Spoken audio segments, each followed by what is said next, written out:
देशामध्ये आता सध्या तरी भाजपचे सरकार आहे, बहुमत मिळेल आणि आम्ही 400 पार जाऊ असा भारतीय जनता पक्षाला आत्मविश्वास होता।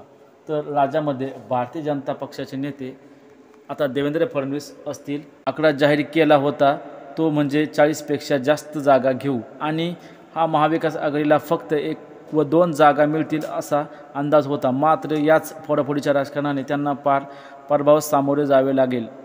अशातच आता विधानसभेच्या निवडणुकांचे बिगुलही वाजणार आहे। विधानसभेच्या निवडणुकीत सरकार बदलाचे वारे जोरदार वाहू लागले आहे। जनतेची नाराजी आणि यातच आता वेगवेगळे नेते वक्तव्य करू लागलेत। यावरून पुन्हा एकदा भारतीय जनता पक्षाला आता घरी बसावं जाऊ शकतं। भाजपाचे वरिष्ठ नेते नितीन गडकरी यांच्याकडे सर्वगुण संपन्न नेते म्हणून पाहिले जाते। पक्ष जातपात न बघणारा नेता म्हणून गडकरींचं नाव कायम प्रत्येक विरोधी पक्षाचा नेता सुद्धा घेत असतो। अशातच नितीन गडकरींनी एका ठिकाणी बोलताना सांगितले की राजा हा जनतेसाठी असतो, जनतेच्या सर्वांगीण विकासासाठी असतो आणि या लोकशाहीच्या धोरणामध्ये सरकारवरही किंवा राजावर टीका केली तर टीका सहन करायची असते, जेणेकरून प्रजेच्या मनामध्ये राजाबद्दल द्वेष नसला पाहिजे। मात्र आता सध्याचं राजकारण हे खतरनाक राजकारण झालं आहे।